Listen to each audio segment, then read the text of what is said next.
Bienvenidos a todos a esta nueva edición de Recreo Modo Refugio. En esta oportunidad, junto a Michelle Poller de Hello Fears, están ingresando los últimos a la sala, así que aguarden un segundito que ya arrancamos.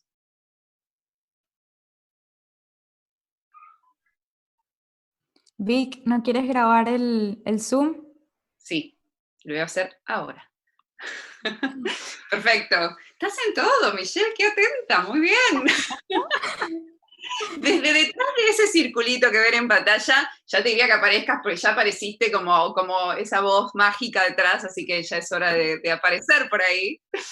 Bienvenidos a todos oficialmente a esta nueva edición de Recreo Modo Refugio de Monoblog.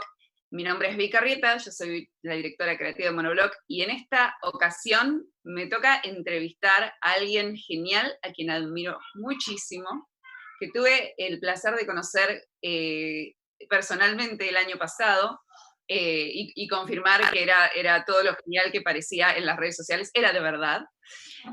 Su nombre es Michelle Poller, y Michelle hizo algo que la verdad fue muy interesante y que nos parecía que si todavía no habían tenido el placer de conocer sobre este proyecto, era momento de que lo conozcan, especialmente ahora, y ahora van a entender por qué. Michelle creó un proyecto que luego se llamó Hello Fears, que lo creó en el contexto de un plan de estudio, de una propuesta de un plan de estudio. Ahora nos va a contar con mayor detalle. Pero este proyecto fue tan genial que se terminó transformando luego en un viral y más adelante en un movimiento, y hace muy poquitos días se transformó finalmente también en un libro. Hace muy poquitos días, porque hace muy poquitos días fue el lanzamiento. En realidad calculo que llevó varios meses que se transformara en un libro, en realidad. Años. Años. Pero bueno, acá la tenemos a Michelle. Michelle, ante todo quiero agradecerte muchísimo por esta oportunidad que nos estás dando de conocerte y de compartir este recreo, este ratito con vos. Gracias de corazón. Nuestra tarea es inspirar, la compartimos, sé que compartimos esas tareas, así que no quiero decir más nada y quiero entregarnos al disfrute de escucharte contarnos esta historia maravillosa. Michelle, Buenísimo. ¿cómo arrancó Hello Fears? Contanos. Bueno, hola a todos. Primero que nada, aquí estoy. Y para mí es un honor ser parte de este recreo, porque yo también te admiro muchísimo, muchísimo, Vic. Me encantó conocerte el año pasado. Suena como si fue hace mucho, pero siento que fue hace muy poquito que estuve en Argentina y te conocí, viniste a mi charla y estuvo súper chévere. Y la verdad que soy súper fan de Monoblog y de ti, o sea que para mí esto es increíble, estoy súper emocionada de hoy hablar contigo. Creo que vamos a hablar de marca, branding, de diseño, de, no sé, todos los temas que a ti te apasionan y a mí me apasionan, y mucha inspiración, obviamente. Y bueno, les cuento, a ver, ¿quién en el chat aquí no me conoce? Escriban yo. Si no me conocen, nunca me han visto, no saben ni quién soy. Mira, qué bueno, ok. Me encanta que hay gente que no me conoce. Entonces, bueno, prepárense, qué cool. Me encanta que no me conozcan. Todo surge, como está diciendo Vic, un proyecto de la universidad. Me mudé a Nueva York, la ciudad de mis sueños. Empiezo a estudiar branding, creación de marca en el School of Visual Arts, uno de los colegios de arte creativos más importantes de Nueva York. Y uno de los proyectos que nos piden que hagamos se llama el proyecto de los 100 días. El proyecto de los 100 días, no sé si lo han escuchado. Escriban si lo han escuchado en el chat, si sí lo conocen o si no lo conocen. Es un proyecto donde se supone que elijas una cosa que vas a hacer por 100 días consecutivos. Y todo el mundo en ese momento, mi clase estaba pensando qué podemos hacer con respecto a creación de marca. Puede ser 100 logos o elegir 100 restaurantes y ver su marca, o 100, cualquier cosa. Y yo estaba escribiendo listas de ideas, y en eso me di cuenta que la razón más grande por la cual yo no estoy pudiendo llegar a mis metas, a mis sueños, no tiene nada que ver con creación de marca, y tiene más que ver conmigo, mi personalidad y mis miedos. Entonces, en ese momento yo decidí utilizar ese proyecto de los 100 días para enfrentar 100 miedos seguidos. Y como estaba estudiando, ¿sabes? Una carrera, necesitaba poner este proyecto en las redes, en algún lugar, y decidí ponerlo en YouTube. Entonces, todos los días, por 100 días, me grababa a mí misma con mi selfie stick o le pedí ayuda a un amigo o a mi esposo y yo iba a enfrentar un miedo y después subía ese video a YouTube. Y así lo hicimos por 40 días seguidos hasta que el video, el proyecto como tal, se fue viral. Entonces, páginas web en todo el mundo empezó a decir que esta niña está enfrentando 100 de sus miedos, que la sigamos, que no sé qué.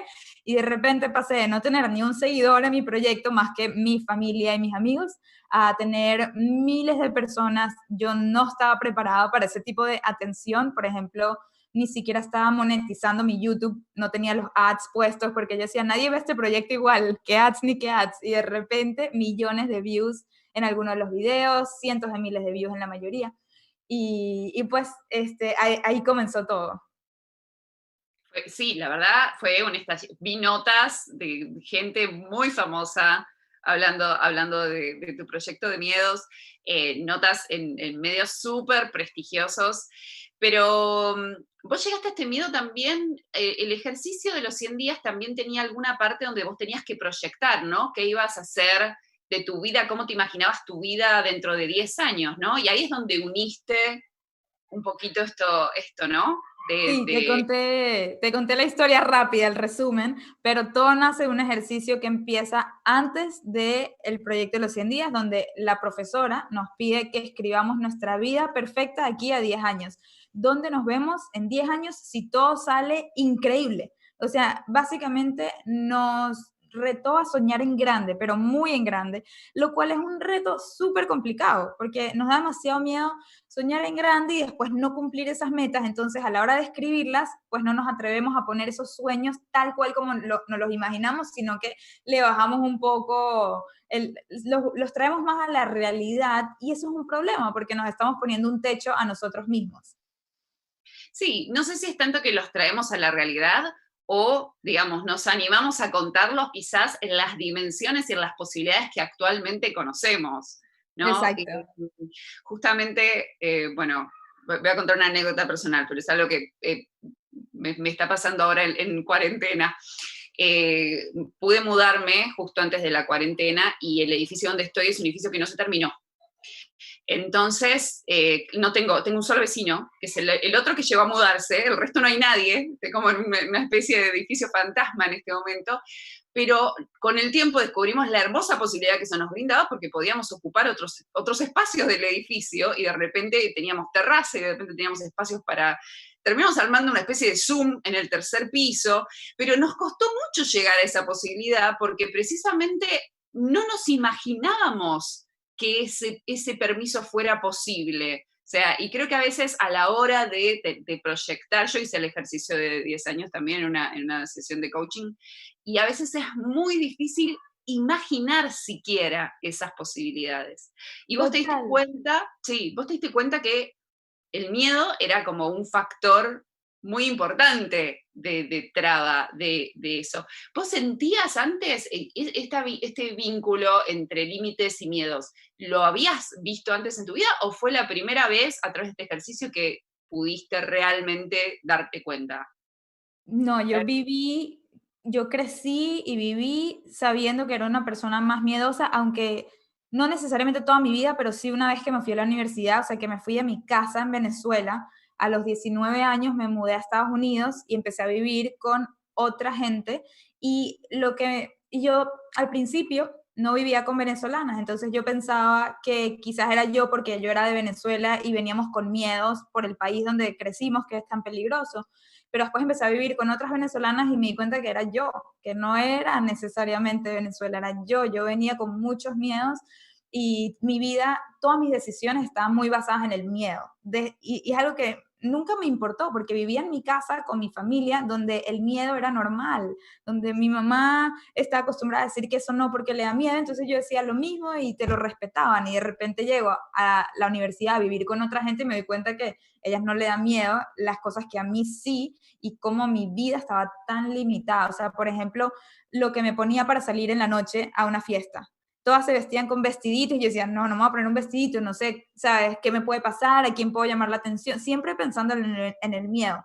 Ellas iban solas a lugares y yo decía, yo no iría sola ni de broma, yo prefiero ir con alguien que no tolero a ir sola a un lugar. O sea, ese tipo de cosas que empiezo a darme cuenta que claramente sí tengo un problema con el miedo que tengo que resolver o no, porque está en uno. Tú puedes decidir no resolver ese problema y quedarte como estás, porque igual estaba cumpliendo muchas cosas, igual me casé, igual conseguí un trabajo súper bueno, pero mi nivel de ambición estaba muy limitado por mis miedos.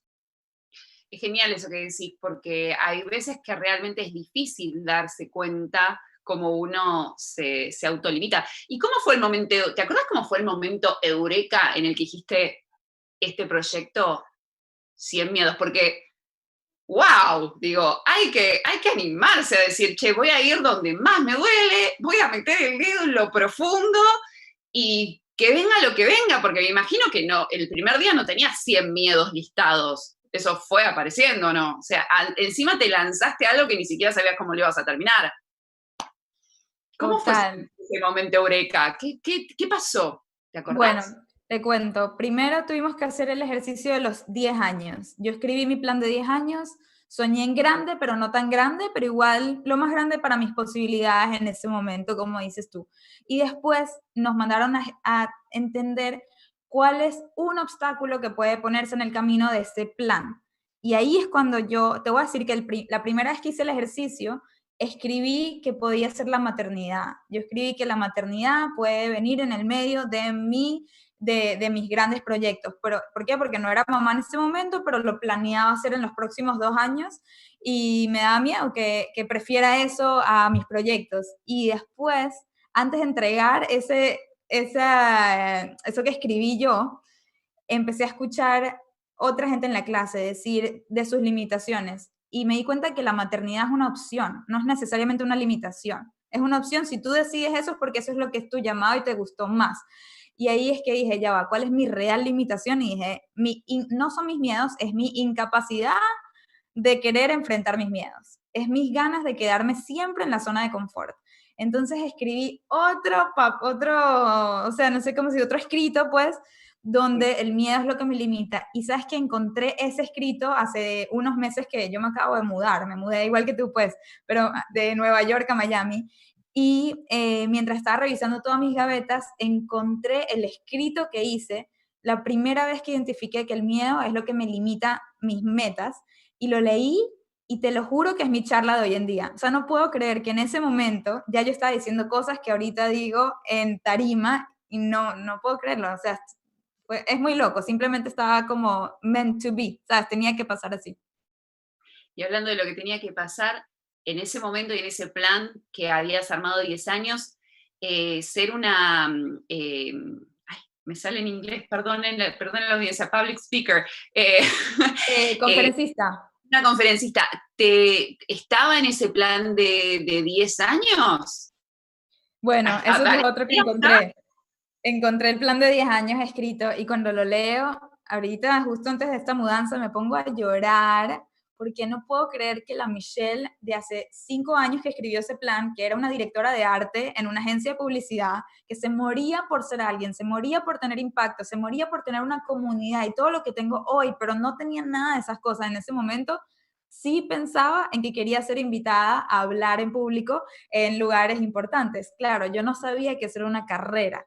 Yo pensaba que eso era algo que te ganabas por el prestigio de haber logrado algo muy importante. Entonces, mi meta era crear mi propia agencia de branding y hacerlo tan bien que me iban a invitar a dar charlas motivacionales en eventos y organizaciones y empresas. Y entonces escribí eso, pero jamás en ese momento sabía que esto era una carrera. Me río porque co- comparto muchas comparto de esa anécdota. Justamente el otro día cuando estuviste, yo te lo había comentado por privado, cuando diste la entrevista a Andy J. Pizza en uno de los podcasts que escucho, que es Creative Pep Talk, que me encanta, si hay alguien de la audiencia que no lo conoce, búscanlo porque les va a encantar. Diste una entrevista súper, súper linda Y mira, me lo anoté y todo. Acá en el Ajá. minuto 26, para el que lo quiere buscar, Andy te hace una pregunta en relación a tu pasión y tu talento, porque a él le gusta un poquito esto de descubrir cómo es el camino del artista, en realidad, el camino creativo de cada uno. eh, y hay como esta tensión entre la pasión y la habilidad, ¿no? Muchas personas dicen que para dedicarte a algo tenés que primero saber qué es lo que te apasiona, y las últimas corrientes quizás están diciendo otro mensaje que es, no, tenés que hacer muchas cosas, descubrir tu pasión en el camino mientras estás desarrollando distintas habilidades. El desarrollar distintas habilidades te va a dar ese camino de la pasión. Y él te pregunta qué te apasiona más a vos, si te apasiona más hablar en público o el branding. Y vos le respondiste que el branding. Me anoté lo que le dijiste. Me anoté lo que le dijiste. Le dijiste, el branding es un camino para descubrir tu verdadera autenticidad. Y eso me pareció, dije, wow, hay otra persona en el planeta que habla este idioma, me muero. Fue un descubrimiento increíble para mí, porque la verdad que es una idea que comparto, pero claro, no está tan ampliamente ¿no? Discutida de alguna manera, extendida, porque en general todo lo que tenga que ver con el autoconocimiento y el desarrollo personal, hoy en día se ve desde otro lugar, ¿no? Desde un lugar más, si se quiere, espiritual. Y si alguien que viene del mundo de la comunicación te habla de branding, automáticamente uno pensaría simplemente que es marketing, que es carrera, que es comercial y que no tiene nada que ver con el desarrollo personal, pero tiene todo que ver con el desarrollo personal, y tu caso lo está mostrando, digamos, de una manera muy evidente. O sea, yo tengo el mío personal de Happiness, que yo creo que es como lo mismo en otro universo, otro plato, otro sabor, pero es como estamos haciendo un camino en ese sentido paralelo. Y me pareció hermoso porque digo, claro, acá hay algo, una herramienta genial que muchas otras personas pueden tomar. Entonces, ¿no? Entonces, Sí, contanos, contanos un poco de este vínculo que vos armás entre branding y como camino de autodescubrimiento. ¿Cómo fue total. esto para vos? Porque creo que está vinculado a la manera en que vos armaste tu proyecto, porque tu proyecto universitario podría haber sido un paper para entregar, acá está, profesora, se lo doy, listo, póngame una nota, me olvidé. Vos decidiste transformarlo en otra cosa, y en esa transformación está el branding. Sí, tal cual. Es que para mí branding significa, no hay ni siquiera una palabra en español, ¿verdad? O sea, es creación de marca, pero no tiene su propia palabra. Pero hay dos maneras de crear una marca. ¿Ah? Branding es marcar, o sea, en español la traducción directa sería el verbo marcar. Marcar, Sí, digamos, como ponerle una marca a algo, como marcar una, viste, tal a la cual. vieja usanza ponerle a la vaca el sello de, Es creo ponerle que tu viene sello. Es eso, es de, ponerle tu sello a algo, ¿verdad? Entonces, todos podríamos ponerle nuestro sello a las cosas, a lo que creamos o a lo que nos rodea, y está en la intencionalidad que tú le pones. Entonces, hay dos maneras de brandear, que ya tradujimos la palabra brandear, una cosa, que es una, querer vender algo, y entonces buscas los atributos que necesitas ponerle a ese objeto, sea el que sea, para que entonces llame la atención de ciertas personas. Esa es una manera muy de marketing, ¿verdad? Y esa manera al final del día no es sustentable. ¿Por qué? Porque va a pasar esos atributos que tú le pusiste van a pasar de moda, porque estaban de moda hoy, pero quizás ya mañana son otros los atributos que están de moda. Entonces, ese para mí es, cualquier persona puede hacer eso, pero las personas que pueden crear algo que sea trascendental, ya sea brandear un objeto o a ti como marca, o sea, a ti como persona, es cuando tú logras descifrar qué realmente hace ese objeto o a esa persona quién es, con sus cosas buenas y con sus cosas malas. Y entonces haces que la gente pueda ver con total transparencia esa marca tal como es y quererla como es. Si tú logras querer a alguien como esa persona es, tienes más chance de que esta relación sea duradera. Imagínate que estás con una pareja y esa pareja trata de, al principio, convencerte que solo tiene cosas buenas y que esa es como que al final del día te enamoras de una imagen, no te enamoras de la persona real, porque las personas reales vienen con muchísimos defectos y tú tienes que aprender a querer a las personas con sus defectos y con sus virtudes. Y lo mismo es con cualquier cosa que nosotros queremos asignarle una marca. Entonces, todo tiene que tener cosas positivas y negativas, no todo puede ser positivo. De hecho, hasta las cosas negativas, lo único que hacen es humanizar los productos, las marcas, las personas. Entonces está bien también mostrar ambos lados de lo que sea. Entonces, por eso yo creo que para asignarle una marca a algo, simplemente tiene que salir de adentro, no de afuera. Si tú crees que viene de afuera, ahí es donde está el problema, porque eso no es sustentable. No sé si me expliqué o si me entré en un trip, pero en verdad todo nace... Estoy en tu trip, yo estoy en tu trip. Ok, cool, espero no haber perdido aquí, a ver cómo va. Bajamos gente, no, vamos bien, vamos bien. Acá Profesor Virtual 15 dice que se entendió súper, buenísimo. Pero se entiende, Lorena también, Lorena dice que se entiende. Sí, de hecho, esta comparación entre que se hace entre los seres humanos, digamos, y las marcas, es una comparación que en el mundo del marketing, en el mundo de planificación de marcas, es muy usual. O sea, se trata de pensar a las marcas precisamente como personas para humanizarlas. Últimas tendencias también es poner realmente una persona como cara de la marca para hacer más corto el camino y que la marca se humanice y que pueda tener todos estos atributos, que son los que vos estabas planteando recién. Pero creo que la parte más difícil sigue siendo la tensión entre mostrar el lado que todos tratamos de las marcas comerciales, y la tradición de las marcas comerciales es un reto que quizás parece todavía más difícil que lo que puede parecer para un ser humano, ¿no? Digo, por ahí para vos es más fácil declarar tus errores o tus miedos que para una marca.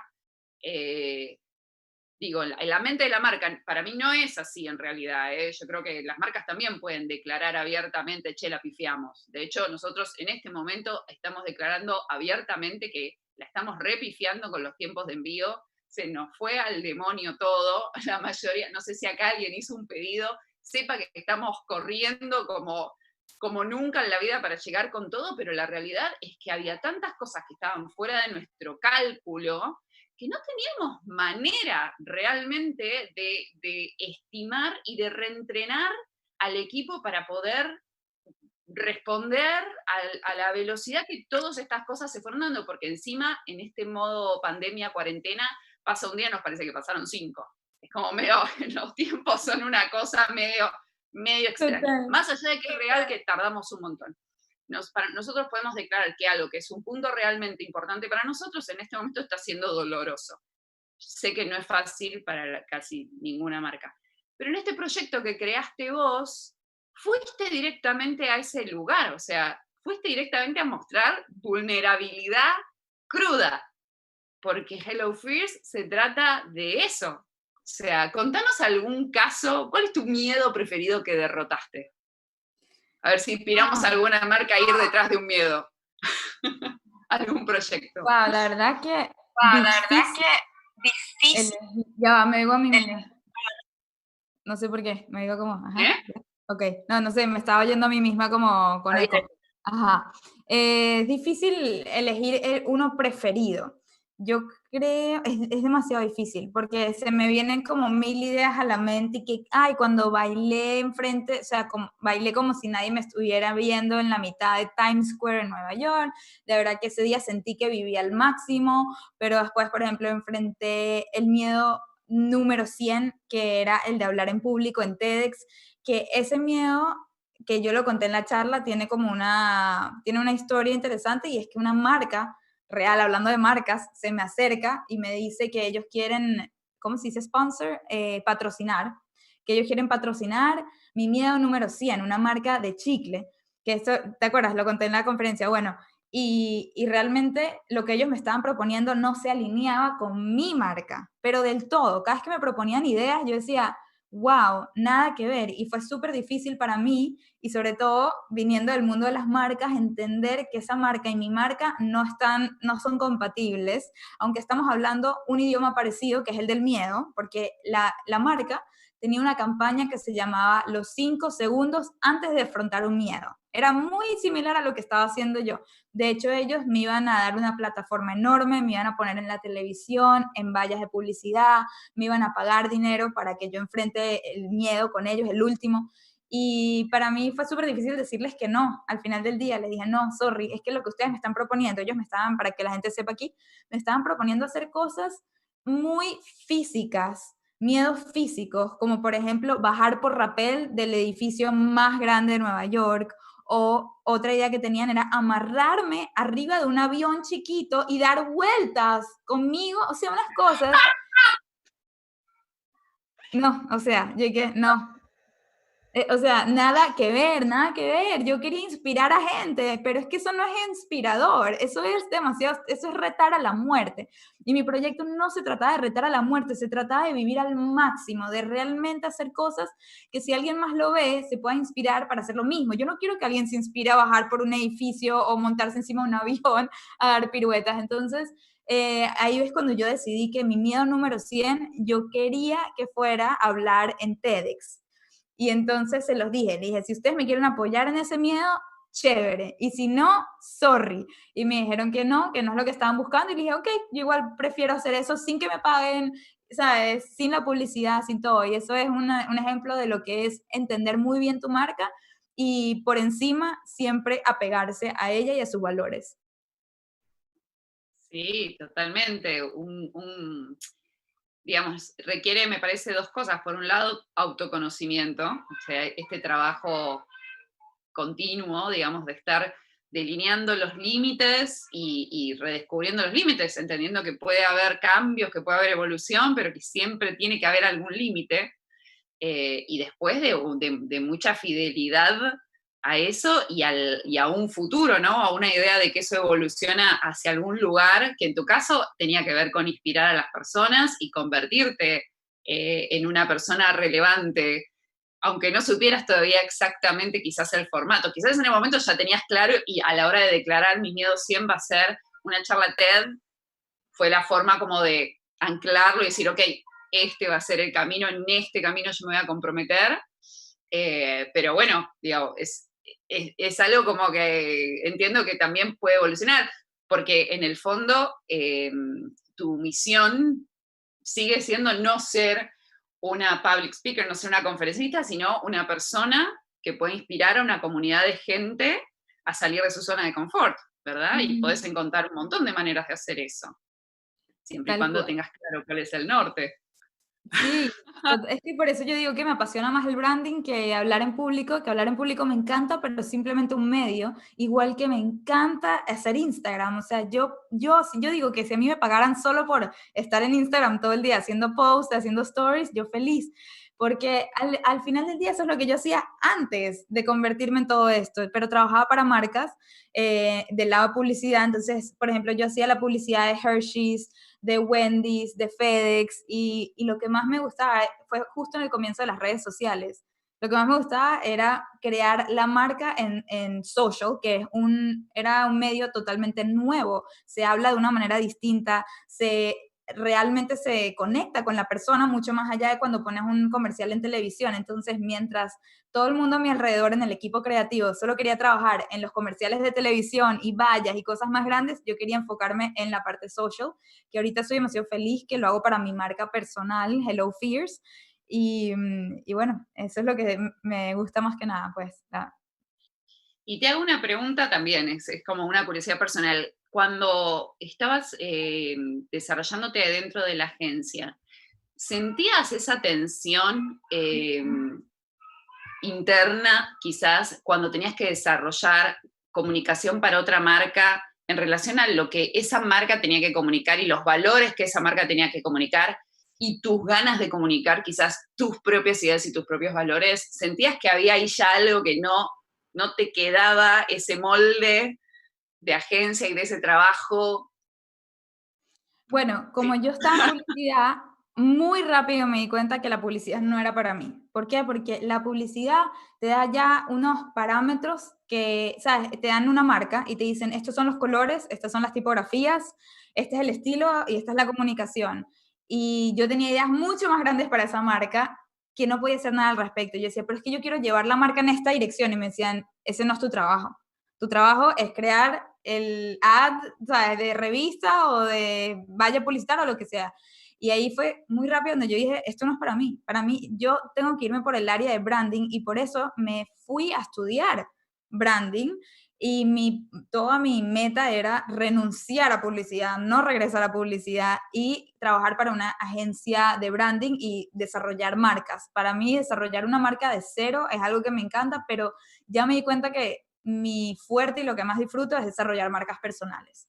O sea, que venga alguien y me diga, quiero crear mi propio Instagram, ¿dónde empiezo? Para mí eso es como, ven, vamos a desempolvar lo que hay por dentro, es como lo que dije en el podcast con Andy, es un viaje hacia tu interior y después tener la valentía de sacar todo lo que llevas por dentro afuera, al mundo, dejarte ver, exponerte, pero de una manera muy auténtica. ¿Cómo fue el viaje de exponerte en el libro? En el Porque hasta libro, ahora lo habías, claro, porque hasta ahora lo habías hecho de una forma diferente. Las redes, YouTube, si bien cada episodio es una historia y cada posteo te permite también desarrollar una pequeña historia, las redes tienen un componente que es que todo se desagrega muy rápidamente. Digamos, vos lo sabés, a la hora de construir marca, el problema principal que se presenta es la constancia, precisamente por eso, porque está todo desagregado. Pero un libro, en ese sentido, es absolutamente mágico. Tiene una tapa de un lado, del otro, un sanguchito de hojas y nada se escapa de ahí. Y es fácil reconstruir, digamos, una historia de una punta a otra, pero lo que uno encuentra en el libro es que de repente si lo haces de la misma manera que haces posteos y redes sociales, hay cierta tensión, no funciona exactamente igual. Me imagino que lo habrás descubierto en el proceso. El libro te pide muchas veces un poco más de profundidad y entrega, ¿o no? sí, totalmente. Y Además no, te ordena. me encanta que saques este tema porque para mí el libro sí fue, es que lo veo, porque yo veo para allá y la gente debe pensar, ¿por qué ve para un lado? Bueno, o sea, lo veo porque lo veo y lo tengo aquí al ladito, pero para mí el libro fue una manera de, no sé si se dice eternalizar, pero eso existe, eternalizar, como Eternizar sería en todo caso. eternizar, ok, eternizar contenido demasiado valioso que de repente pongo en un post, le va demasiado bien, pasa un mes y nadie se acuerda de ese post. Y yo digo, ya va, ahí había demasiado valor. Entonces, ¿qué hizo ese post tan valioso y por qué es tan importante que más gente lo lea, más allá de la gente que lo vio por Instagram? Entonces, eso fue como un comienzo, bueno, sobre todo que terminé añadiendo capítulos al libro por post tan buenos que iba poniendo en Instagram que la gente iba, o sea, por ejemplo, el capítulo 9, hay 10 capítulos, el 9 es el miedo al éxito. Y yo no creía en el miedo al éxito hasta que tuve una experiencia con él y puse un post sobre eso y la cantidad de comentarios me hizo darme cuenta que es algo demasiado relevante y que hay que escribir de esto si estoy haciendo un libro de miedos. Entonces, todo un capítulo desarrollado, pero claro, no se puede quedar en el post, como dices tú, tienes que profundizar. Entonces, la manera que lo hice fue que yo me rodeo mucho de terapeutas porque me apasiona la psicología. Si no hubiese estudiado nada, o sea, algo creativo, hubiese estudiado psicología y todo lo que es comportamiento humano, que básicamente está atado con el tema de enfrentar tus miedos. Entonces, mi mamá es psicoanalista, mi mejor amiga es terapeuta y me estaba viendo con una terapeuta en ese momento porque llegué a un punto en mi vida que cumplí 30 años y pensé que tenía que tener hijos porque tenía 30 años y dije, no, necesito ir a terapia y entenderme a mí antes de hacer una cosa loca. Entonces, estaba con mi terapeuta, le conté sobre un capítulo y me dijo, mándamelo. Se lo mando, me lo devolvió con tantas preguntas tan buenas que se extendió 10 páginas el capítulo, yo contestando sus preguntas. Y dije, wow, qué cool, porque yo, por eso tengo mucha fe en el libro, porque digo, si mi Instagram le va muy bien, o sea, el engagement es muy alto, y a mis charlas le va muy bien, este libro es todo lo que ya han visto de mí, pero en profundidad, va tan más profundo y tiene muchos ejercicios de autoconocimiento. Y entonces la gente que lo lee me dice, Michelle, esto para mí fue eso mismo, un viaje hacia mi interior, donde me pude identificar tantas cosas de mí misma que nunca me había planteado, nunca me había preguntado, y ahora estoy tan más aware, como que alerta de las decisiones que hago y por qué hago esas decisiones. Y ya eso para mí lo es todo. Bueno, es una de las razones por las cuales nosotros insistimos tanto en que es importante escribir y hacemos tantos cuadernos. ¡Exacto! Uno se descubre, hay cosas que suceden, uno piensa que las resolvió en el cerebro y cuando te pones a escribir, ¡boom! Aparece un universo O más. sea, yo no te puedo contar la cantidad de cuadernos, estos son puros cuadernos, todos llenos por mí. O sea, estos cuadernitos cada uno dice una frase como, este dice make mistakes, y entonces todo lo que está aquí tiene relación a cómo voy a hacer, a fallar para aprender de las cosas que fallo y poder tener mejores historias.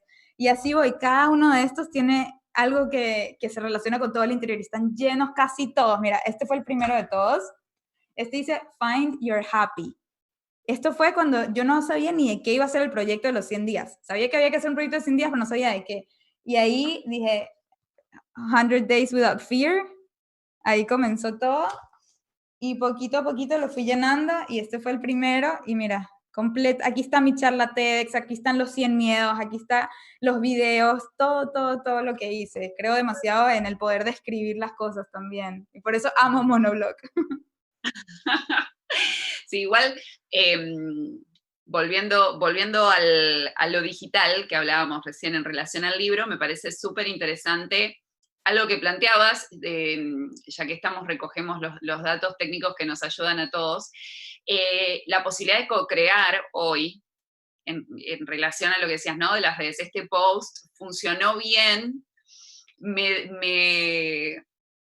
me llama la atención de alguna manera la libertad con la que hablas de esto, tuvo mucho engagement, que de nuevo son todos conceptos que en general en el mundo de la gente que escribe libros, llamémosle, Sí. en el mundo de la cultura y no penetran estos conceptos. La idea de que uno puede co-crear a partir de recoger de su audiencia un interés, una pregunta, y eso volver a tomarlo y validar a través del engagement la cantidad de gente que está conectando con un tema y, como decías recién, ¿no? Tengo anotado acá con qué voy a errar para perfeccionar y tener mejores historias.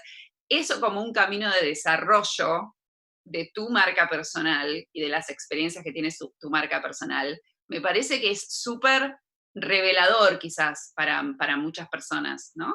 Que hoy quieren hacer cosas similares, llamémosle, de desarrollo de marca o desarrollo personal, y que quizás no ven esta relación como vos la ves tan humanizada y tan fluida. Sí, es que mucha gente también cree que porque no monetizó algo no vale la pena. O sea, como que no ve todo el otro valor agregado que tienen ciertos medios. Por ejemplo, me pasó mucho con mi esposo, que Adam me decía, pero ¿por qué pasas tanto tiempo en las redes? ¿Qué crees que, o sea, eso no lo estamos monetizando? Necesitamos que te enfoques más en la parte de las conferencias. Y yo como que en mi mente digo, yo saco tanto de las redes, tanto más que dinero. O sea, saco una comunidad que eso a la vez se puede monetizar de muchas maneras, pero primero la tienes que construir y tienes que creer en, en ese sueño a futuro de tener esa comunidad, pero hay que ponerle demasiado de ti. Y lo mismo con el podcast. Cuando yo empecé el podcast con Adam, que ese sí es en español, no como el libro, y ese sí lo pueden accesar en Argentina fácilmente. El podcast, al principio decíamos, bueno, pero esto no lo estamos monetizando, pero gracias a que hacemos el podcast podemos desarrollar temas en profundidad, que esos temas terminaron estando en mi libro y muchos en mi curso online que desarrollé gracias al podcast. Dije, ya va, ya va. Si estoy poniendo tanto contenido gratis y está teniendo tanto impacto, creo que puedo cobrar por ese contenido empaquetado de otra manera y hacerlo en inglés. Entonces hice un curso de cómo vender auténticamente en inglés y le fue buenísimo y todo el contenido lo saqué del podcast. Entonces la gente que me decía, no, es que no puedo pagar tu curso, y yo, ve y oye el podcast. Si hablas español, oye el podcast. Ahí está mucho del contenido que pongo en el curso. Claro, está buenísimo. Me parece que, digamos, si dentro de esta audiencia alguien tenía ganas de tratar de entender un poco del proceso y de llevarse algo de esto, ¿no? Del how to detrás de cómo trabaja Michelle. Bueno, creo que acá acabas de desgranar varias de esas ideas y esas actividades que haces para construir una marca tan linda y tan fuerte como Hello Fears.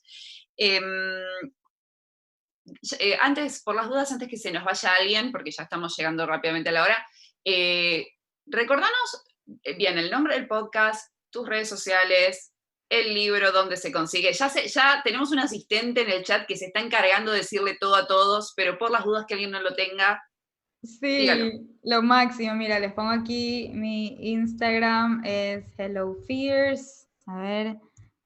Ajá. El podcast se llama Desde el Avión. Grabamos episodios. Miren qué belleza. Yo grabo los episodios no durante el coronavirus, pero en otros tiempos normales, desde el avión, literalmente. Este es mi micrófono. Se lo ponemos al celular y grabamos las conversaciones yo y mi esposo en español durante los vuelos. Entonces, cada vez que volamos, grabamos una conversación súper profunda, aprovechamos que vivimos en Estados Unidos y que la gente habla inglés y nosotros hablamos en español, entonces nos atrevemos a decir cosas súper personales que en el avión no te atreverías a decir en voz alta, pero como nadie nos entiende, aprovechamos. Y entonces esas conversaciones son lo que resulta en el podcast. Ahorita estamos grabando conversaciones desde el sofá porque pues no nos queda de otra, pero se sigue llamando Desde el Avión el podcast. Y aparte de eso, bueno, el libro, les puse ahí la página que es bookdepository.com, ahí les hacen envíos gratis a Argentina. Mucha gente ya lo ha pedido de Argentina, no han llegado, pero están a punto de llegar, así que me emociona un montón. Y cuando lo tengamos en español, pues lo llevaremos para allá y nos ayudarán a distribuirlo. Obviamente. Antes de que cerremos, me gustaría llevar un poco de tu experiencia en esto de enfrentar y derrotar miedos a la situación que estamos viviendo. Hoy en día, obviamente, hay mucha gente que tiene muchos miedos muy reales que se van a transformar en cuestiones tan prácticas como tengo miedo de salir de mi casa de vuelta. Tengo miedo de invertir o no este dinero en este proyecto porque no sé qué puede resultar. Miedo a la muerte, miedo. ¿Qué le dirías a todas las personas? Acá te dejo con tu audiencia, Michelle. ¿Qué le dirías a todas estas personas que hoy te pueden llegar a decir, sí, matar un insecto, miedo a un insecto puede ser una cosa, pero este miedo, the shit is real. O sea, acá es verdad. O sea, este miedo no es joda, como decimos acá en Argentina. No es joda. O sea, Sí. ¿cómo se enfrenta esto, Michelle? Mira, yo me enfoco mucho en todo lo que son los miedos opcionales. Es decir, tú tienes una vida normal y tú puedes elegir quedarte en la comodidad y no llegar muy lejos, pero igual vas a vivir y puedes hasta ser feliz en esa vida, depende de tu nivel de ambición y tus expectativas, o puedes tomar acción y llegar realmente a cumplir metas que nunca ni te imaginaste que fueses capaz de cumplir. Yo me enfoco en ese camino, ¿verdad? Cómo empujar a aquella gente que quiere ser empujada, no, esto no es para todo el mundo, es para la gente que no está conforme con su vida y quiere más. Y de repente cuando llega el coronavirus, pues eso ya no es un miedo opcional, como yo me enfoco, eso es un miedo real. Y entonces lo único que yo puedo decirles es, este miedo, como les digo, no es opcional, pero ¿saben que sí es opcional? Cómo nosotros reaccionamos, cómo nosotros actuamos y cómo nosotros nos tomamos las cosas. Entonces, aquella gente que está sentada esperando que las cosas vuelvan a la normalidad, esa es la gente que se está quedando en el pasado. Y al final del día, algo que yo siempre digo es que el enemigo del éxito no es el fracaso, es la comodidad. Esa persona que se está quedando sentada esperando que las cosas regresen a la normalidad, esa persona se está quedando en el fracaso básicamente. Entonces, ¿qué está en uno? Intentar cosas nuevas en este momento, darle la vuelta, verlo. Yo estoy emocionada, yo lo veo esto como un reto que nos puso el universo a todos nosotros para sacar de nosotros la creatividad. Y nosotros nunca la vamos a sacar de adentro si queremos quedarnos en la comodidad. Tenemos que estar como en una situación muy incómoda para crear a partir de ahí. Y guess what? Estamos todos en una situación muy incómoda. Y lo que yo digo es, el mundo entero está fallando. Todo está fallando. Mira, tú acabas de admitir que ustedes están fallando. Y está bien, es perdonable porque todo está fallando a nuestro alrededor. Entonces este es el momento perfecto para atreverse a sacar eso que siempre querías sacar y no te habías atrevido por miedo a fallar. Este es el momento. Falla, no importa. Nadie le va a importar. Todo el mundo está fallando, igual que tú. Entonces, para mí, esto ha sido, al principio fue muy duro, no te voy a mentir. ¿Por qué? Porque mi negocio entero es las conferencias. Entonces, mi negocio depende de que yo esté en un avión hablando enfrente de miles de personas en un escenario. Entonces, cuando me quitas eso, pues, ¿qué me queda? Realmente me quedé en la nada y fue un shock al principio, súper difícil para mí, para mi esposo, porque aparte trabajamos juntos. Entonces, todos nuestros ingresos vienen de una fuente, que es yo en un escenario. Eso empezó a cancelarse inmediatamente todos los eventos y de hecho siguen cancelados. Entonces, estaba en nosotros sacar esa creatividad y decir cómo vamos a transformar esto en algo no solamente para el momento, pero para el futuro. Entonces empezamos a desarrollar la carrera como conferencistas virtuales.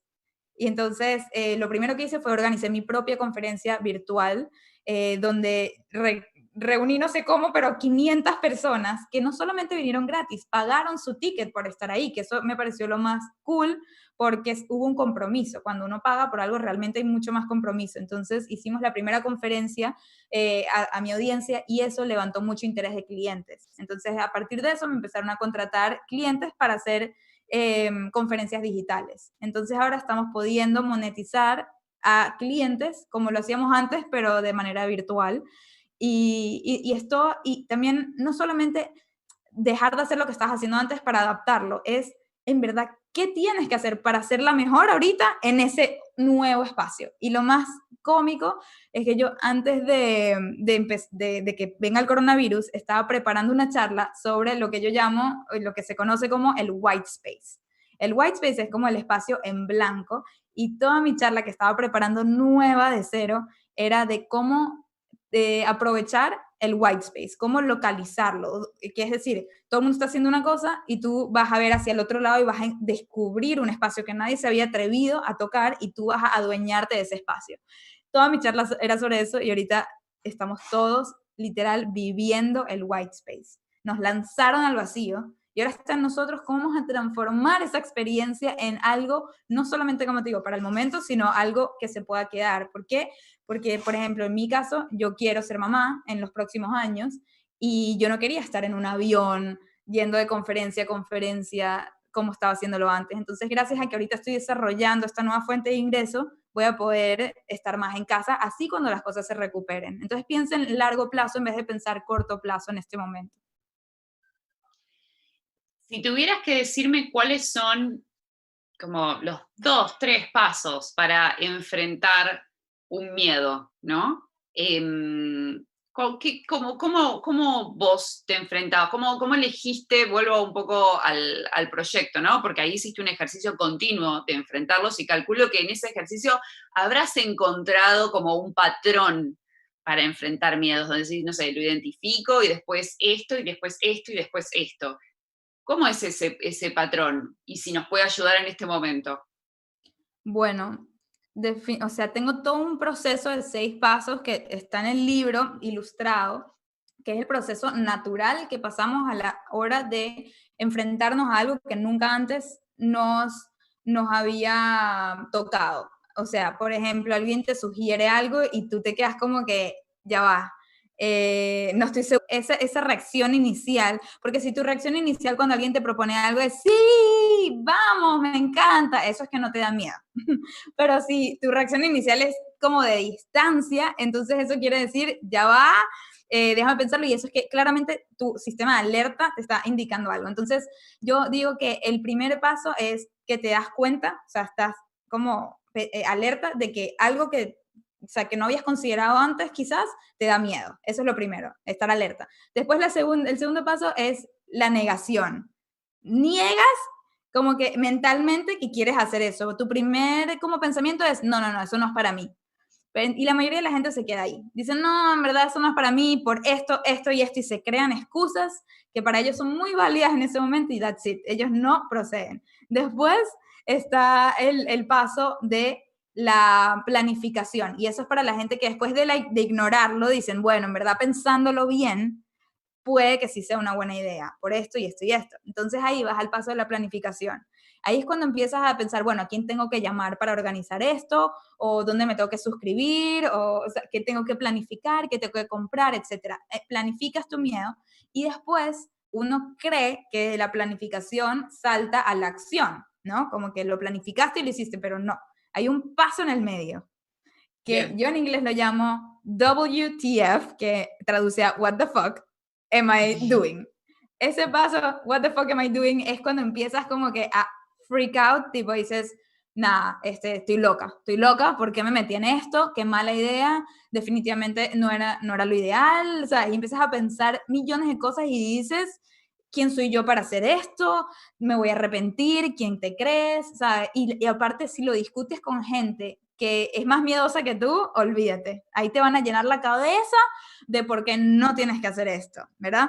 Y entonces, muy poca gente puede superar ese paso. La mayoría de la gente se queda ahí, cancela los planes, se echa para atrás y dice, no. De hecho, por ejemplo, me pasó el otro día una buena amiga me dice, ay, estoy pensando abrir una cuenta de Instagram para todos los días agradecer algo y recordarle a la gente agradecer las cosas más pequeñas. Y yo, qué cool. Y le empiezo a decir cómo lo haría yo, ¿no? Yo haría esto, me contactaría a esta persona, haría esto, y después ella que, no, en verdad no sé si es tan buena idea, mejor no sé, y se echó para atrás. Y yo dije, ¿sabes qué? Ahí está, llegó al what the fuck stage y se echó para atrás. Y ya, así es la mayoría de la gente y por eso la verdad es que son pocos los que llegan muy lejos.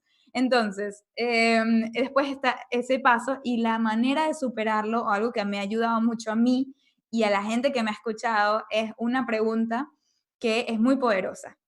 Y no es que tengo muchas herramientas, esa es la más importante y la que más me gustaría compartir con ustedes, que cuando tú estás a punto de enfrentar un miedo y la gente que sí te quiere motivar a hacerlo se te acerca, te preguntan, dale, hazlo, aparte, piénsalo, ¿qué es lo peor que puede pasar?